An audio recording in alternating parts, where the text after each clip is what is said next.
எனக்கா ஒரு நாள் நம்ம மந்தி சாப்பிடலாம் நம்ம ஃப்ரெண்ட்ஸ்ல இழுத்துட்டு போகும்போது தான் மந்தி ரெஸ்டாரண்ட்ல வைக்கிற மாதிரி கூட்டமா இருக்கும். அப்போ உங்க ஃப்ரெண்ட் கேங்ல யாரோ ஒருத்தர் கன்ஃபார்ம் டைலாக் யூஸ் பண்ணிருப்பான், நான் மந்தி ஹோட்டல் ஸ்டார்ட் பண்ண போறேன்டா. ஆனா நீங்க இதை நோட் பண்ணிருக்க மாட்டீங்க. நீங்க போற ரெஸ்டாரண்ட்டுக்கு ஆப்போசிட்ல இன்னொரு மந்தி ரெஸ்டாரண்ட் இருக்கும், ஆனா அங்க கூட்டமே இருந்திருக்காது. சோ மந்தின்னு இல்ல, நீங்க என்ன ஒரு ஹோட்டல் பிசினஸ் ஸ்டார்ட் பண்ணும்போதே சக்சஸ் ஆக முடியுமானா முடியும், ஆனா கொஞ்சம் கஷ்டம் தான். அது மட்டும் இல்லாம ஹோட்டல் பிசினஸ்ல நிறைய ரிஸ்க் தான் இருக்குது. எக்ஸாம்பிள் சொல்லணும்னா financial risk, market and demand risk and competition risk நிறைய இருக்குது. அண்ட் இதோட முக்கியமான பாயிண்ட் என்னன்னு பாத்தீங்கன்னா ஃபுட் வேஸ்டேஜ்.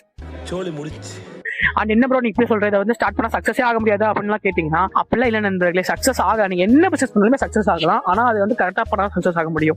அண்ணது பாத்தீங்கன்னா ஃபுட் பிசினஸ் பத்தி நான் ரொம்ப லேர்ன் பண்ணல, எனக்கு தெரிஞ்சது தான் சொல்றேன். இல்ல ப்ரோ எனக்கு வந்து இந்த ஹோட்டல் பிசினஸ் ஆரம்பிக்கணுங்கிறது வந்து ஒரு ஆசை இல்ல, எனக்கு ஃபேமிலி வந்து அதை ரன் பண்ணிட்டு இருக்காங்க, அதை வந்து நான் டெவலப் பண்ணணும்னு ஆசைப்படுறேன் அப்படிலாம் நீங்க சொன்னீங்கன்னா ரீல் எடுக்க நான் 2-3 யூடியூப் வீடியோலாம் பார்த்து லேர்ன் பண்ணி வச்சிருந்தேன். அண்ட் எனக்கு பிடிச்ச யூடியூபரே வந்து பாத்தீங்கன்னா இந்த ஹோட்டல் பிசினஸ் பத்தி தெளிவாக எக்ஸ்பிளைன் பண்ணிருப்பாங்க. ஸோ அந்த வீடியோஸ் வந்து பாத்தீங்கன்னா ஒரு பெட்டியில போட்டு வச்சிருக்கேன். அந்த பெட்டி உங்களுக்கு என்ன நினைச்சீங்க நான் ஃபாலோ பண்ணிட்டு உங்களுக்கு என்ன மந்தி பிடிக்குமோ அந்த மந்தியை மட்டும் கமெண்ட் பண்ணிட்டு போங்க. அண்ட் வந்து பாத்தீங்கன்னா இந்த மந்தி ரெஸ்டாரண்ட் போகும்போது நான் ஹோட்டல் பிசினஸ் ஸ்டார்ட் பண்ணணும்னு சொல்லுவாங்கல்ல, அந்த ஃப்ரெண்டுக்கு இந்த ரீலை மட்டும் ஷேர் பண்ணி விட்டுருங்க.